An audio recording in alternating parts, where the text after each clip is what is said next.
Well, maybe you should. A lot of foreigners live really full and beautiful lives here, including us. Yeah. But we've met enough cranky expats along the way to know that Ecuador, or anywhere for that matter, is not for everyone. So we found home here really fast, essentially immediately. But not everyone settles in that quickly, or even at all. Sounds, smells, sights, things that might have been charming on a vacation can definitely hit differently when you actually live there. So we recommend a time of honest self-reflection before you book your plane tickets to Ecuador, and really to anywhere, especially if you haven't spent much time there. Because you can get used to the sounds of roosters crowing, and earplugs help with the neighbor's music. But other things, like different societal structures, different ways of looking at the world, those sort of differences subtly impact everyone's life. Not necessarily in negative ways, but we keep using the word different. And constantly wrestling with those sorts of things and trying to get them to conform with what you're used to, even subconsciously, would be exhausting. So the signs you should not move to Ecuador. Maybe if one of these things is true for you, this could definitely still be your place. But 2 or 3, I think your quality of life is going to suffer. And this is not Ecuador specific. These things we're addressing can be applied to a lot of Latin America, and in fact, much of the world. Number 1, you're not adventurous. Now, this doesn't mean that you don't like adventures on your own terms. But everyday life here can be a little unpredictable. So driving is an adventure, right? I mean, just a simple drive taking the kids to school. I'm dodging rocks and trees at times. Drive home from the major city, we may be stopping for cows or a horse in the road or a giant hole where there should be the road. I mean, just a couple weeks ago, we were coming home a Saturday night, beautiful weather all day, and the road was closed due to a landslide, a rockfall. And we had to take the detour, which took us about 3 hours. 3-hour tour. And you just, it's an adventure. It's an adventure. Yeah. So getting routine tasks done, especially if you're very task-oriented, and especially if those tasks involve bureaucracy, can be an adventure as well. Wondering what will be available at a restaurant is always an adventure. You just have to go with the flow and expect the unexpected. 2 cliches that will serve you very well here. That's not always a comfortable reality. There are things you can do to kind of mitigate the adventure effect, like don't take posted hours for granted. We always call. Call ahead and confirm a place is open, especially if you're traveling far to get there. Yeah, because that's frustrating. Oh, man. Because hours are just kind of loose guidelines here, right? It's the hours they would like to be there, but not necessarily when they'll be there. And it's not rude or inconsiderate here at all. So you have to be able to shrug that off. Don't take it personally. Do not take it personally. So one thing we do is we try to plan multiple errands for one outing so we can still be productive, even if one gets derailed. Or, if all else fails, sneak in a bit of fun.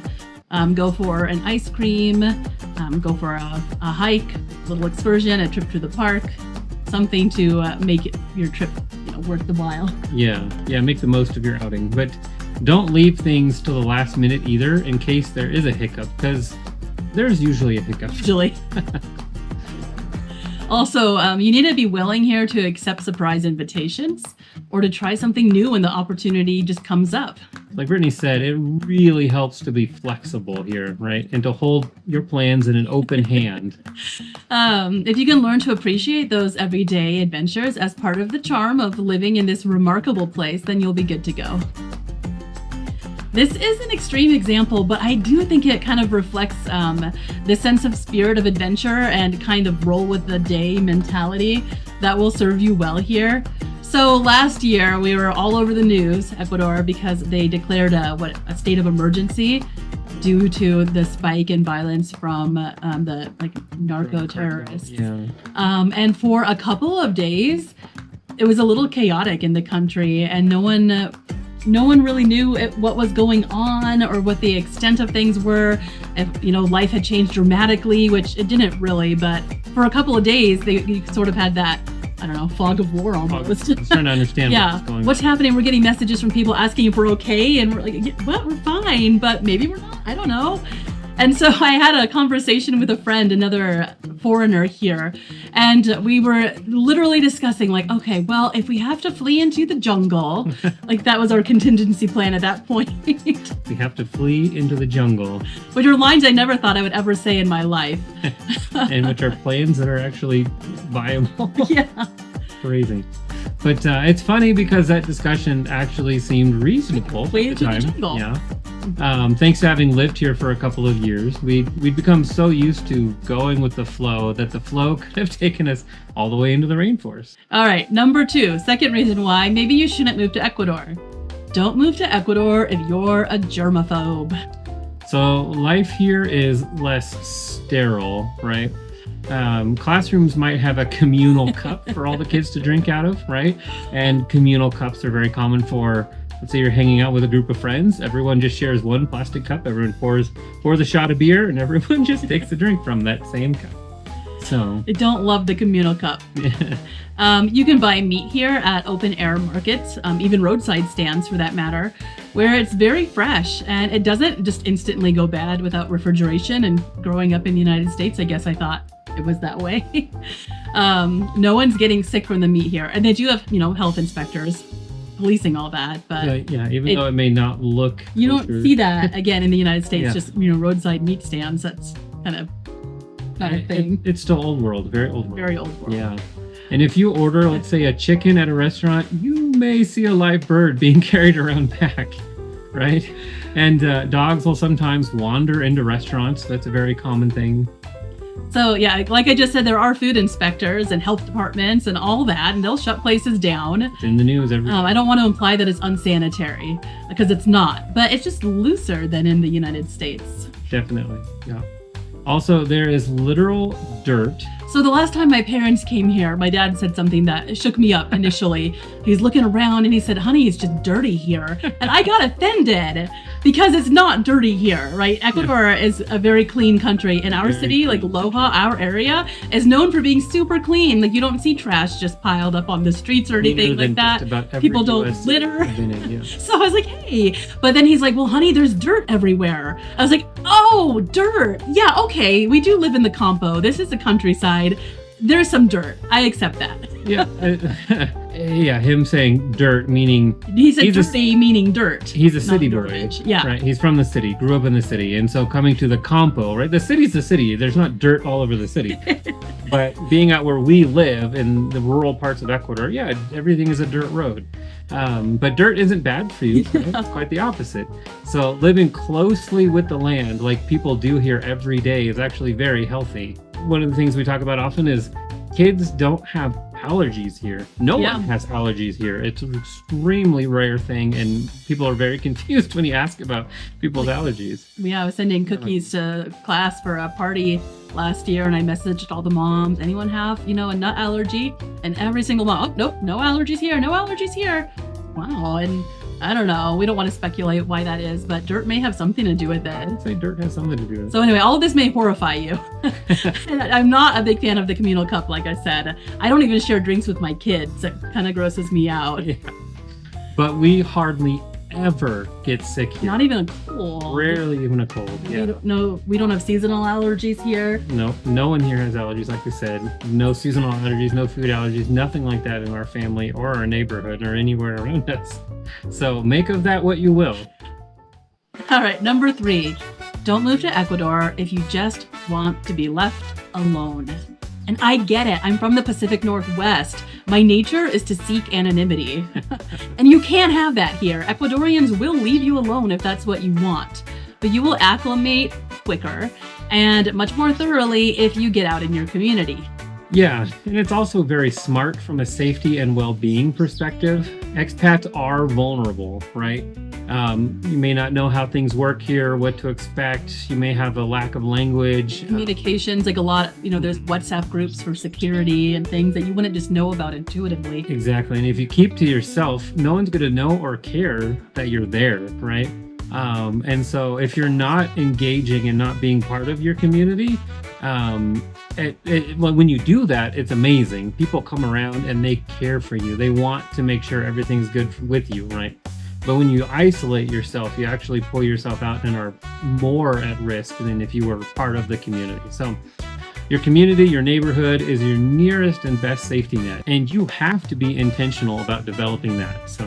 So last 4th of July, we had a barbecue with a few Gringo friends, and that did culminate in the lighting off of fireworks, which is legal and celebrated year-round here. Fireworks are, not 4th of July. 4th of July. Yes. Celebrate. Well, yeah, I'm just saying it's not, they have no concept of 4th of July. No, that's not a thing. No. We had to make our own fun. But we let off some fireworks, and immediately we started getting WhatsApp messages from neighbors and friends because we live on the mountain, so everyone could see. We gave a show to the whole town.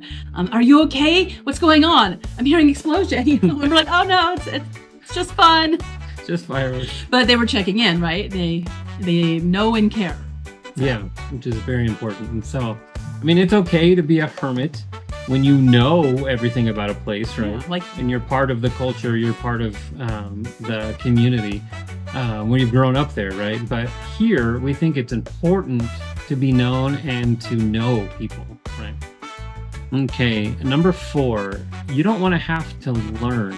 right, again, this is not a judgment. You've spent a lifetime learning how a country works, your country, and starting over again can be exhausting. True, you'll have to learn brand new systems like managing your banking, your phone, your utilities, just basics of life. You'll need to learn at least some Spanish. Yeah, 100%. And there are cultural differences you'll have to navigate, like Carnival, right? Just before Lent. When water is thrown at people at random. And another thing, there being no toilet paper provided in public restrooms or things like that. Something you have to learn. And then there's basic logistics, like beyond how do you get from point A to point B? Like, where do you buy wrapping paper? I actually don't know a good answer for that one yet, so. Not in the manner we generally prefer. No, not a big old fat roll of wrapping paper. They don't. You buy it like present by present almost.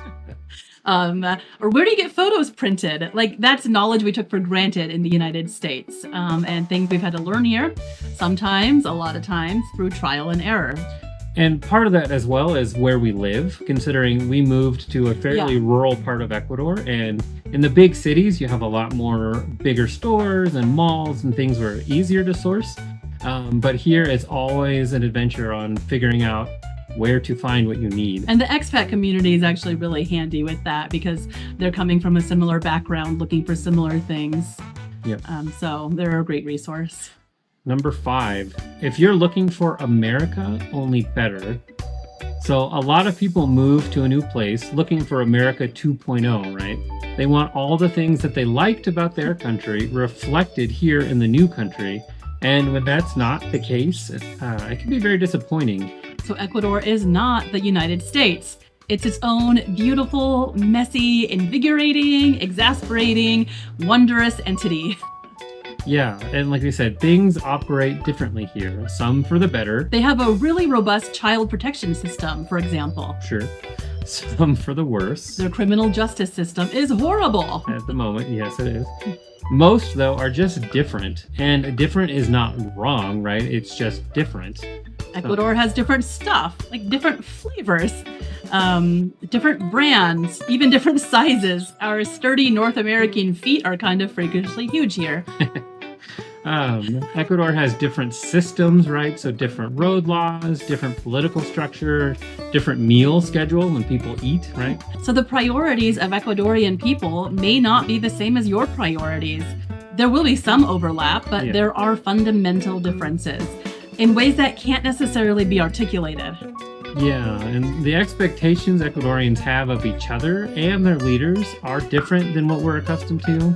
Ultimately, people here have a different idea of what constitutes a successful life. Yeah, and you don't have to agree with or even understand these things. You just need to recognize and respect them. Don't expect things to be basically the same but better. Number 6. You shouldn't move to Ecuador if you don't like Ecuador. This one may seem obvious, but you'd be surprised at how many people move here and don't seem to really like it at all. Now, some people will complain no matter where they are, but Ecuador is not for everyone. Nowhere is for everyone. And I mean, I complain. There are things I don't like, and there are things that bother me, for sure. But I love it here. I love Ecuador. And those things are things that you, again, you kind of got to move on, right? We say that when you're considering moving abroad, what you're moving for matters more than what you're moving from, right? The from is why you're leaving in the first place, right? Cost, culture, medical care, dozens of other reasons. Those things are significant. But if you're not excited about the for, if you're just wanting to leave your country, but you aren't drawn to what Ecuador actually offers, the weather, history, recreation, wildlife, anything like that, and you're not excited about the life you came here to build, then it may not be the place for you. Yeah, don't come. So we'd never been to Ecuador before moving here, but we did have a deep and genuine love for South America. And certain aspects of the culture were very appealing to us. And we love the Andean region, the history, the lore, and the landscapes. So we moved for a for, not just for a from. Finally, number 7, and I know we said 6, but this is a little bonus if you made it this far. Don't move to Ecuador expecting it to fix all your problems. Moving abroad can fix some problems, especially if you're approaching it pragmatically. It is affordable. It offers a healthy lifestyle. Medical care is much less expensive. But you will still be the person that you are with all your strengths and all your faults. And I mean this gently, like your baggage will come with you. Wherever you go, issues you hope to leave behind have a way of catching up. That doesn't mean you shouldn't come, but you should come with that awareness, not expect Ecuador to be like this little cocoon of oblivion. And new surroundings can help equip you to deal with things, give you a chance to catch your breath, a bit of perspective possibly, but you have to want that and pursue that. Don't move to Ecuador just because it's affordable, or you can't think of anywhere better. Come to hike its mountains, come to learn its history, come to share a cup of coffee with a new friend. Ecuador will make your life richly vibrant. It'll strip away the artifice. And that's not always comfortable, but it's real. What do you think? Should you cross Ecuador off of your list? Or are you more excited now than ever? Thanks for watching. Please like this video, send it to your friends, and of course, subscribe to Avid Friendly Abroad. Thank you so much for watching, and we will see you on the next one.